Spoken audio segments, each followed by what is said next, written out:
जी star news से आइए डालते हैं आज की मुख्य खबरों पर एक नजर। कानपुर की घाटमपुर पतारा चौकी की क्षेत्र की रहने वाली एक महिला आज कानपुर नगर जिलाधिकारी कार्यालय के बाहर न्याय की आस में बने मंदिर पर धरने पर बैठ गई। काफी देर तक बैठे रहने पर और उमस भरी गर्मी होने के चलते महिला बेहोश होकर वहीं गिर गई। किसी तरह उसे होश में लाया गया। जिलाधिकारी कार्यालय ने उस महिला से उसका शिकायती पत्र लेते हुए आश्वासन दिया है कि इसे न्याय दिलाया जाएगा। महिला ने घाटम पतारा चौकी इंचार्ज पर गंभीर आरोप लगाते हुए बताया कि वह उसके घर आकर उसके साथ गलत नियत से व्यवहार करते हैं और उसको अकेले में मिलने की बात करते हैं। कानपुर नगर जिलाधिकारी कार्यालय के बाहर बनी मंदिर की चौखट पर एक बुर्का पहने नशीन महिला धरने पर बैठी दिखाई देती है। आते जाते लोगों ने जिलाधिकारी के पास आने की जो पूछा तो महिला तेज उमस भरी गर्मी से बेहाल होकर वहीं बेहोश होकर गिर गई। कुछ लोगों ने पानी की छींटे डालकर उसे बुर्का नशीन को नकाब हटाकर उसे होश में लाया तो उसने सबके सामने अपनी पीड़ा बयान की। महिला फारिया ने बताया कि उसके भाई को रायबरेली के रहने वाले एक लुटेरी दुल्हन ने लूट लिया। शादी के 2 दिन बाद भी वह घर का सारा कीमती सामान लेकर रफू चक्कर हो जाई। तब से उसके पिता लगातार चौकी के चक्कर काट रहे हैं, उन्हें न्याय नहीं मिला। आखिरकार हताशा में उन्होंने रेलगाड़ी के आगे कूदकर आत्महत्या का रास्ता चुना।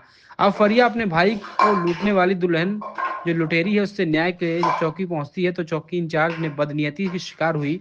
उन्होंने बताया कि चौकी इंचार्ज की शिकायत करने पर दूसरे चौकी इंचार्ज ने कार्यभार संभाल लिया, लेकिन वह भी उसे देखकर तंज भरी हंसी हंसते हैं और कोई कार्रवाई नहीं करते। फरिया के अनुसार जब वह आज किसी ठोस आश्वासन न मिलने पर खुद भी आत्महत्या करने को मजबूर हो जाएगी। पे आप आए थे, क्या समस्या है? जी मेरा नाम फारिया है और मेरी समस्या ये है कि 24 अगस्त को मेरे पापा ने लुटेरी दुल्हन की वजह से आत्महत्या कर ली, क्योंकि वो 4 शादियां कर चुकी ऑलरेडी। 5वीं शायद उसकी शादी थी, हम लोगों को सूत्रों से पता चला। रायबरेली में 2 दिन पहले मेरे भाई को मिली थी, 2 दिन बाद निकाह करके घर आ गई। तो उसके बाद मेरे पापा ने उसको बात करते हुए सुना, कह रही 15 लाख रुपए दे दो नहीं तो सबको फंसा देंगे। मेरे पापा चौकी इंचार्ज अनुज के पास गए, चौकी इंचार्ज ने कोई कार्रवाई नहीं करी। मेरे पापा को इतना डरा लिया इन लोगों ने, तो मेरे पापा ने ट्रेन के नीचे जाके आत्महत्या कर ली। उसका वीडियो भी है, सब कुछ है। चौकी इंचार्ज घाटमपुर पतारस के हैं और इन्होंने कोई कार्रवाई नहीं कर रही थी। फिर मेरे पापा ने जब आत्महत्या कर ली तो एजाज चौकी इंचार्ज को कार्यभार संभाला गया। वो मेरे घर आते हैं, हमें अकेला देख के उन्होंने अश्लील हरकत करी मेरे साथ। उसके बाद जब हमने यहाँ जिलाधिकारी शिकायत करी तो विवेचक बदल दिए गए। अब उनके दोस्त अनुज को उनका प्रभार सौंप दिया गया। अब अनुज जब भी हम जाते तो देख के हंसते हैं, कोई कार्रवाई नहीं करते। रोज कहते 15 दिन के बाद होगा, होली बाद होगा, ईद बाद होगा। अब उसके बाद कह रहे कि अब हम बीमार पड़ गए, लिहाजा 8 महीने हो गए मेरे पापा को मरे हुए। उन लोगों ने कोई गिरफ्तारी नहीं करी, सारे सबूत हमने अवगत करा दिए। और अब आज हम बहुत ज़्यादा मानसिक प्रताड़ित हो चुके हैं इन लोगों से। ये लोग कहते हैं या तो मतलब एजाज का कहना था या तो मेरे साथ सो जाओ तो हम तुम्हारा कार्रवाई तुरंत गिरफ्तारी कर देंगे। घाट यहाँ रुका भी था, उसका भी सबूत है मेरे पास। ये यहीं पे रुका था, कहीं पे कह रहा था हम गिरफ्तारी रायबरेली करने जाएंगे, लेकिन जब से आज तक 3 महीनों हो गए कोई गिरफ्तारी नहीं करी। इसका मतलब था या तो हम घूस दें। 1000 रुपये भी हमने सर गरीबी में अपने दिया, लेकिन इन लोगों ने मेरे ऊपर तरस नहीं खाई, न मेरे पिता पे तरस खाई। इनको सिर्फ पैसे चाहिए।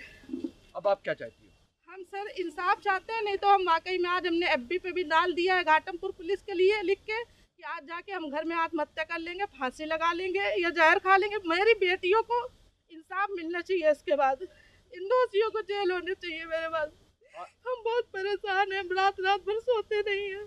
आज आप किससे मिली थी और क्या आश्वासन आज मिला? हम जिलाधिकारी से मेरी मुलाकात नहीं हुई, बाहर कोई बैठे थे बगल में, उन्होंने ले लिया कागज, बोले कि आ जाइए, हमने एसईपो को लिख दिया, कार्रवाई हो जाएगी। लेकिन हम बहुत ज़्यादा परेशान हैं सर, हमारे कुछ भी हो सकता है। इसके जिम्मेदार घाटमपुर पुलिस के एजाज अहमद और अनुज और ये धनंजय सर भी 4 बार 5 बार दौड़ा चुके हैं, लेकिन कुछ नहीं करते। हम जाते हैं दिन भर बैठे रहते हैं सर। मेरे पास सारी रिकॉर्डिंग है, आप कहिए तो हम दे सबकी। 10 बार की रिकॉर्डिंग है, हर बार यही कहते बिटिया जाओ 15 दिन में कार्रवाई हो जाएगी। 4 दिन